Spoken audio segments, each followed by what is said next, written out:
Alright, hello everyone and welcome back to my Fallout 4 Mod Spotlight series, where today we are having a look at the Type 99 Arisaka mod, which is being made by user Ninju6657. And what this glorious little piece of work looks to add into the game is the real-world Japanese World War II rifle, the Type 99. And I've been having a whole lot of fun with this thing so far. As you guys know me, I always do love adding in historic weapons into the game because it, well, just makes sense and I like it. Plus, it's bolt action, and I find bolt actions neat, so good times there. So let's jump on over this way and have a look at what exactly we are getting with the Arisaka Type 99, which in its most standard basic form will do 45 damage with a 308 round, with a firing rate of 4, range of 203, accuracy of 73 for a weight of 5.8. Not too bad there, and as you can see, this thing looks pretty darn good in both modeling and texturing, and of course, looks like it should for a Type 99 bolt-action rifle, and I just, all in all, do like it. It's pretty great. And we also do get with it, as you can see down here, a lot of different modification categories. Now, I'm specifying that because in a lot of those categories, there's like maybe one option beyond the standard, so overall, it's a pretty moderately sized list of mods, but enough to make this thing more useful later into the game, upping the damage, accuracy, and even one skin option, which I'm not entirely sure what it is, because I'm not familiar with the character in question it's based off of, but we'll take a look at that a bit more closely later. Now, as for how you do get your hands on this lovely weapon, well, first things first, you are gonna need a mod requirement, or rather, a DLC requirement, as this does require Far Harbor for it to work. Now, once you've got that in hand, you'll only find one of these in the world, so of course I had to cheat to get the rest of them in, and you'll find that one gun over at the Nakano residence. Specifically, upstairs in one of the bedrooms, you'll find the gun on a dresser, and the magazine for that skin on the bed. Again, it's for, I don't know, I think a game or anime character, something along those lines. I don't know who it is, but it's actually a pretty neat little looking skin. But yes, up in the Nakano residence is where you'll find this thing.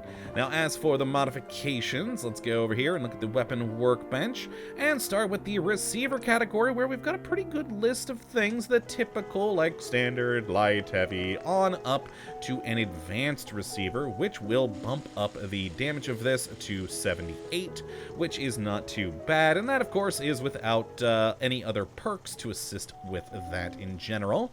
And we do have another way to up this even further, a bit further down the mod list. Now, while we're here though, I do want to point out one thing. All the descriptions on this show with these characters, I'm assuming because maybe they were written in Japanese and I don't have those characters in the game. I don't know. But literally every one of the descriptions for every one of the items in the modification list all have that. So it's the first mod I've ever seen where every single one of them is the case. But yeah, but at least you still do get the stat changes over here. So it's easily usable still. Now then, in the barrel category, we've got three options, from the standard long barrel to a lighter version and a long ported barrel. None of them are really going to change up the aesthetics of the gun, but of course they are going to mess with the stats, and that's going to be the case with a lot of the different modifications here.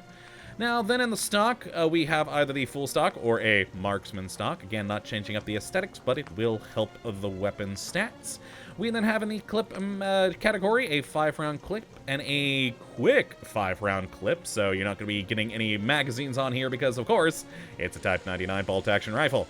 Now then, in the sights, sadly we only have two options in here of either the standard or glow sights, and the glow sights are currently a bit broken. For one, you actually can't see it, but the front sight is like over here model-wise, and I think because of that, it's not lining up correctly when you aim.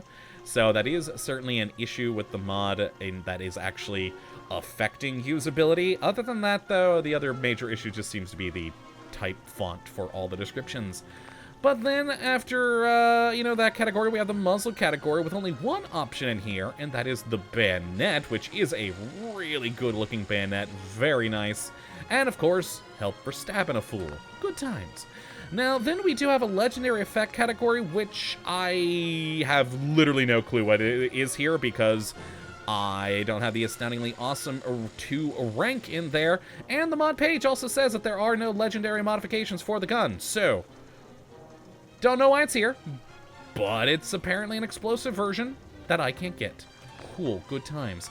Now, then we have, of course, a zoom that you can add so that your eyes can magically zoom in.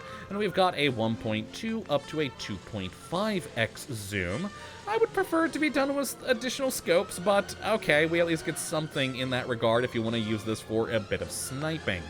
Now, then after that, we have a couple of skin categories, each one skinning a different part of the gun, and of course, we only have one skin to choose from, either the standard that you see here, or the 4 different pieces of that Wakamo skin, I believe is what it said it was called on the mod page.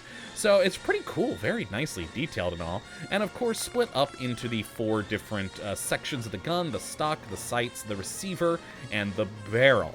But all of them, of course, just changing up the one bit, or, well, the one skin.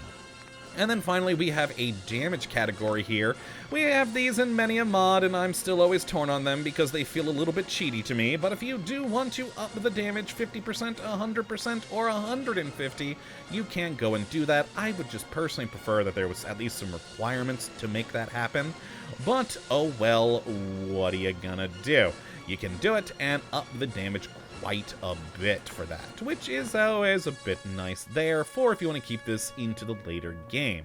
Now let's head on over this way and grab my 2 modified ones, which, granted, one of the modified ones is really not, they're both identical to each other, except I did the increased damage boost on this, and of course, we got that fancy Wakamo skin on all of the parts. And like I said, it is a pretty cool skin there. I really do like all the detailing. Not exactly my personal aesthetic or style, but it is pretty neat and very detailed. I do very much like it. Oh, I hadn't noticed this there. What is this?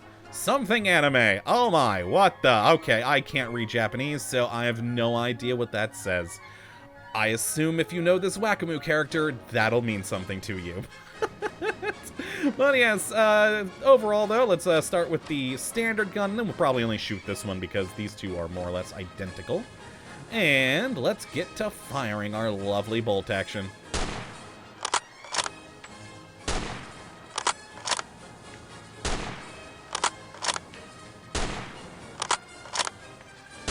And there we go, our 5 shots from the gun. Very slow, but I mean, of course, it's a bolt-action rifle from World War II.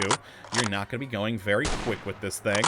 And the animations from it are actually being borrowed from the Mauser family mod, so they might look familiar to you.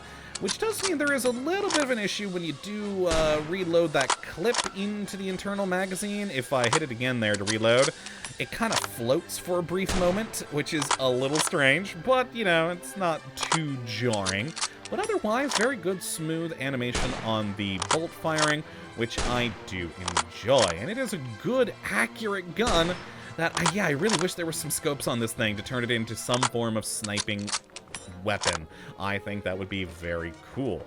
Now, oh, yes, of course, and then also the marksman version that I made here with the Wakamo skin, which, I mean, is going to sound and look exactly the same, but as you can see down sight with that additional enhancement of our eyes, you know, it actually, you can see the sight there a lot better, and does actually make it a bit more useful, which is pretty cool. But other than that, it fires more or less effectively the same as we were getting before, just slightly quicker on the reload.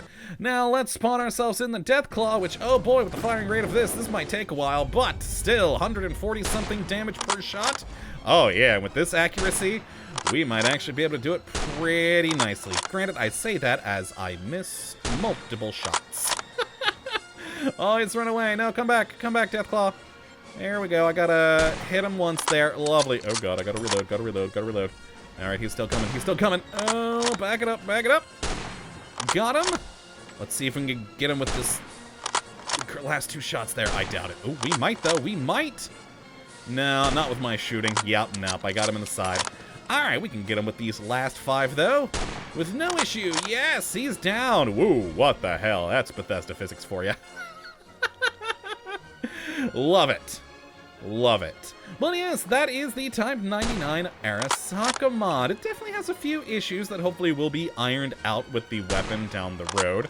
But all in all, it is still a cool gun, and I love seeing more World War II weapons, especially bolt actions being added into the game. It's just fun. So if you'd like to take a look at this mod for yourself, which I'd certainly recommend you go and do, you can have a look at the link in the description as per usual. That's going to be it for today, my friends. Hopefully you have enjoyed and come back for the next, but until that time, thank you for watching, and as always, well, have a good one.